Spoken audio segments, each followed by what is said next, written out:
World Bank has projected and others have looked at, how fast this transition is going to happen. We project that within the next 5-6 years, the sheer numbers are going to get Malaysia there over the line, over the threshold into becoming a high-income economy. But we've also discussed with Dr. Muhammad, others in the government, the fact that it's not only about the speed of this growth, but it's about the quality and sustainability of this growth. Because there are concerns that have been voiced within Malaysian society about certain aspects of service delivery, the middle class expectations. Some of them seem to be unfulfilled. People always want more, as you've said previously. And so there is this aspect that maybe Malaysia is not fully ready to reap the benefits of this transition, and has to enable the youth and other segments of society so that when the transition happens, everybody feels the benefits. From our perspective, we see there may be 4 or 5 reforms that need to happen to ensure that this transition to a high-income and developed economy, a country where you have shared prosperity, happen. I think the first area of reform has to do with boosting competition and competitiveness. And this, I think, is critical. So young Malaysians are able to enter the marketplace and then compete with countries, with their peers in countries around the world. And this is essential. And you'll have to see youth enter companies, and these companies then embrace the technologies of Industry 4.0.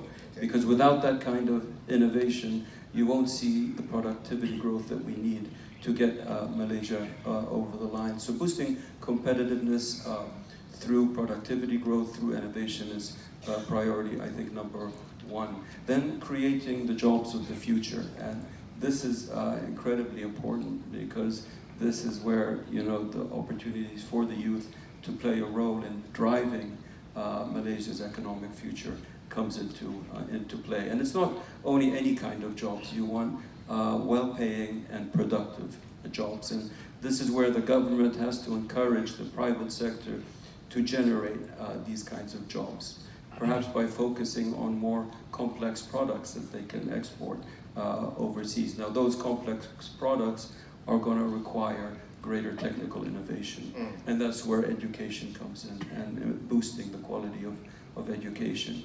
The third priority is modernizing institutions and improving service delivery in general.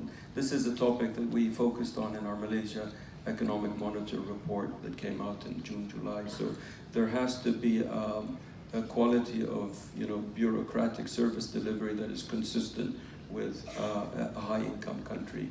And I'll just add to that, I think in terms of openness to data, sharing data, this is something that we'd like to see more of. The government has to be more forthcoming with giving access to the micro data. And then lastly is the big agenda of inclusion, that you have to drive the economy forward, but you have to make sure that everybody is feeling the benefits. And there I would just say 3 things, and then I will close. It's very important for the government to, as I said, drive growth through enabling the private sector to do what it does best, to unleash the rivers of creativity. So it has to create that ecosystem, and there are many policies that can be put in place. But then it has to give access to the B40 so that they can also benefit and find jobs. But to find jobs, they need opportunities, and this is where education comes in. So you have to equip the B40 to be able to enter the labor force and compete. And then lastly, I think the government can do more with its fiscal policy to help the B40, both on the taxation and transfer side. And Dr. Nomra mentioned the Gini coefficient. Actually, when you look at the Gini coefficient for Malaysia, pre-tax and transfer, and then you look at it post-tax and transfer, it doesn't change very much. Where in other countries, taxation and transfers are used for redistributive purposes, and we think that's very important. The impact, thank you, Dr. Firas.